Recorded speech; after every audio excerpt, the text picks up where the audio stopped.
Hey guys, what's up? What's going on? Let's see. Let's make sure I'm live first. It says it in the red.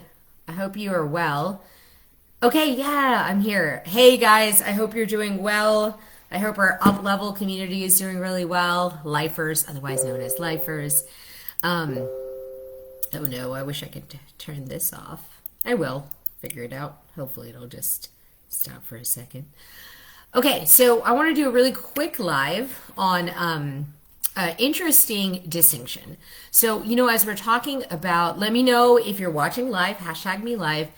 Interesting distinction. So, we're going to be diving into so much more about brand positioning, and a lot of that starts with how do you identify yourself and what do you tell people that you actually do. And so, I've seen that a lot of people bucket themselves as a coach, a consultant, or a service provider slash agency is usually how it ends up getting bucketed.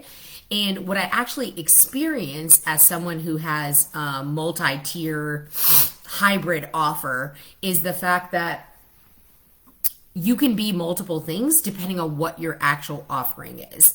And so I thought what I would distinguish here is, first of all, the words service provider just can be so encapsulating for things that range from small businesses to everything that's corporate. And then you throw in the word agency, which is how the service providers are actually working together to deliver a result. So for the purposes of this, we're not going to hit service providers because I want to focus at least on the three that end up getting confused a lot. And those three are, obviously, you hear of coaches a ton, you hear consultants a ton, but the one you don't hear as much, which we call ourselves, is strategists. And so we call ourselves specifically brand strategists and business coaches. Not to make it any more confusing, but there is such a thing as a business strategist. We could probably call ourselves that, but let's say we just put a line in the sand and just called ourselves business coach.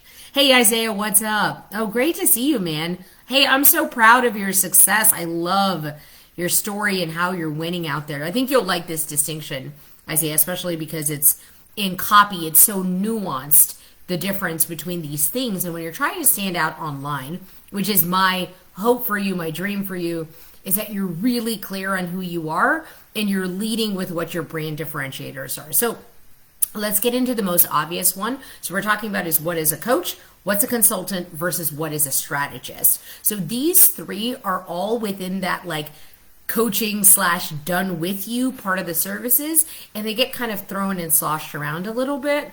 And the other one we're not talking about is going to be service provider or agency because that's clearly in the done for you bucket. If this is something of value, I might like break into and talk about done for you services when you actually are doing coaching but not claiming it, because that is a far superior offer, meaning you're giving a lot more value, and so you should be priced accordingly. That's what all of this stuff comes back to. So okay, let's start with coach. Coach is someone who is hired to give insights on the person behind the business, not specifically the business. They are literally here as if like, imagine if the coach is a NASCAR or like a Formula One race car driver, and that person needs to perform at their peak condition in order to win the race.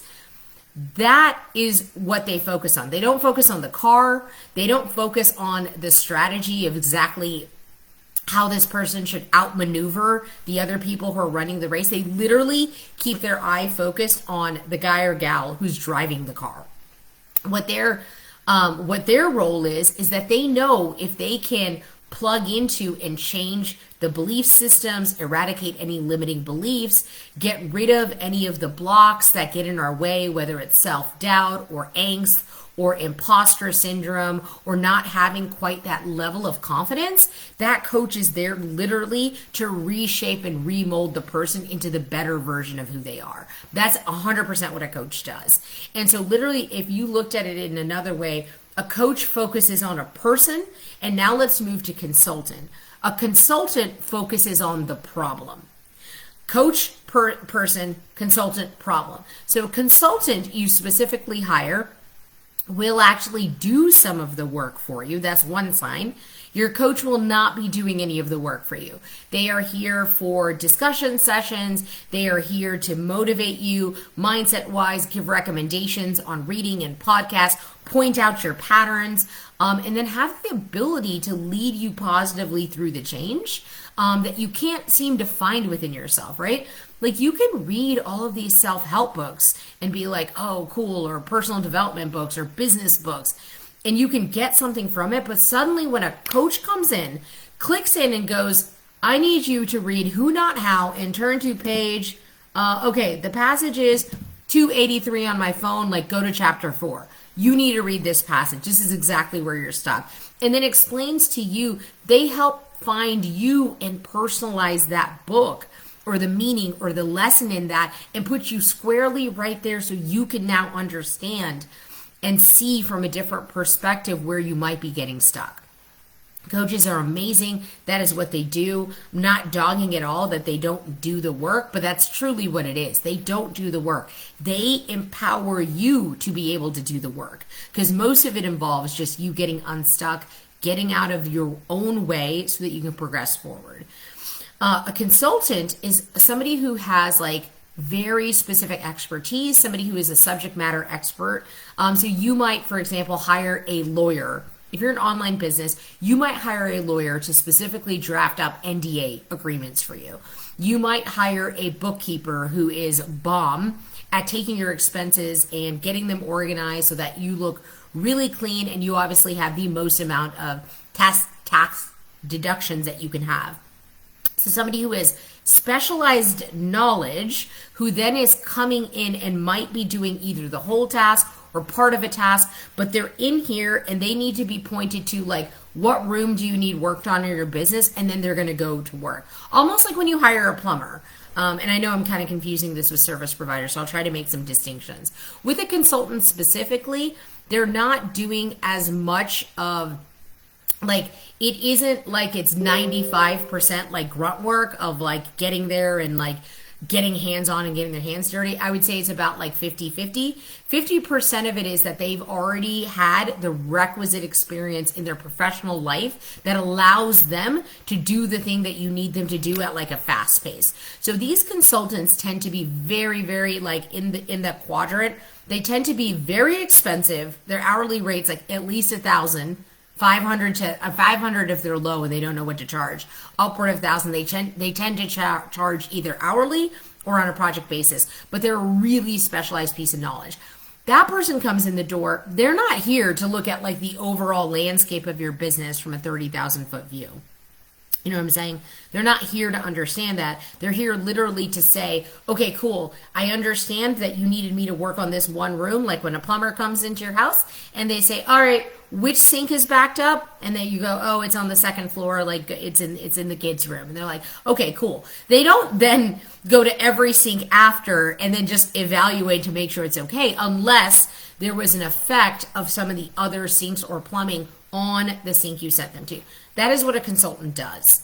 So a consultant has a more hands-on approach, is more specialized, and is looking for a literal outcome. Their job is to solve the problem in your business that you hired them for. Now, with that being distinguished, the third person, who I don't think gets talked about enough in the internet marketing spectrum, and I'll go on some other tangent one day about a brand strategist versus a brand designer versus a graphic designer, because there's totally different. So this is like brand strategist, graphic designer, brand designers are here, and then graphic designer is more of a commodity, if you will. And so I specifically do not call any of my people graphic designers. Like that is not what they do. They are so next level in their ability to connect why a business exists, what is their secret sauce, what is their brand differentiators to make them stand out, and then they design to that outcome to attract more of those avatars. That is 100% not a graphic designer, okay? Graphic designer is more of a commodity.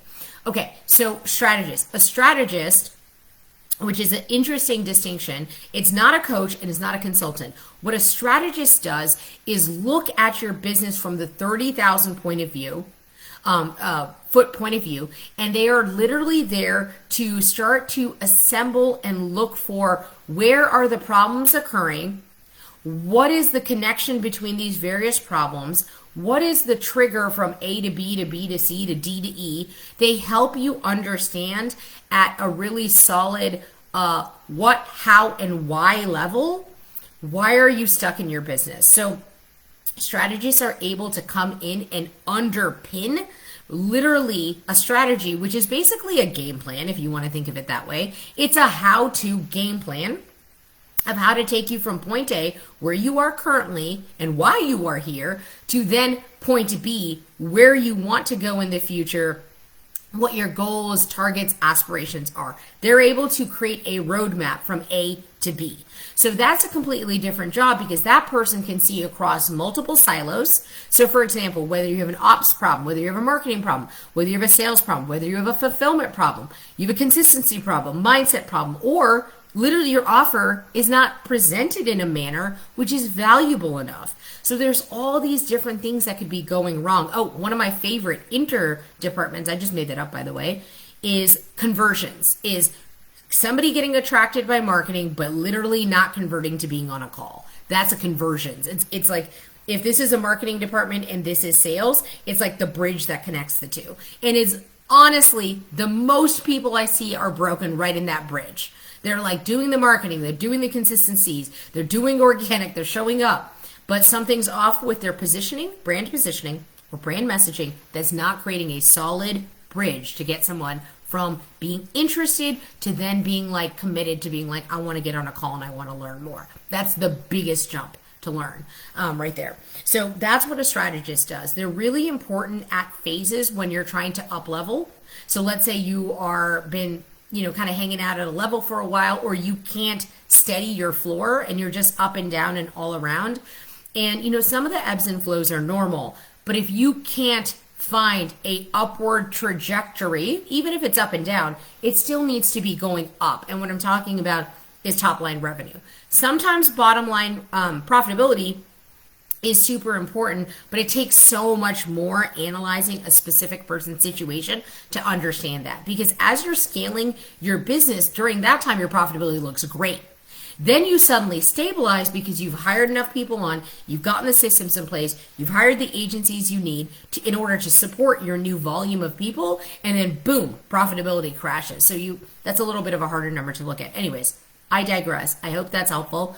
I am going to be bringing more financial context and conversations into this space, into this area, because I've learned it. I know it because I want to have a super strong business that survives the test of time. I want longevity. I am playing the long game. I am not playing the short, hot, and heavy game and then just out like in 2 years. Nobody has any idea who I am, had no idea who launch is, and we don't have any employees anymore. I don't want to do the team members anymore. I don't want to do that. So that's what a strategist does. They're able to solve big picture questions. The oftentimes business owners, because we're biased towards our own situation, we get stuck in the symptoms. I don't know why I'm not getting better quality leads. I don't know why I can't ramp up from 4 strategy sessions a week to 14 and then be quality. I don't know why I've been hovering around 20K months, 30K months. I can't seem to get to 50. I can't seem to get to 100. I get it sometimes, but I'm not getting it consistently. Those are bigger level problems that usually require somebody who can see across the plane, connect all those different dots, and almost workshop it with you. So what is different about a strategist is that unlike a coach, they actually will roll their sleeves up and get in there and do what needs to be done workshop style in order to get you to your place in your destination. So sometimes with that game plan, business owners sometimes are stuck just starting. They don't know where to start. They can't picture it. They can't visualize it. And so a strategist is actually able to open up a Google Doc, do it live, prescribe some of what needs to be done with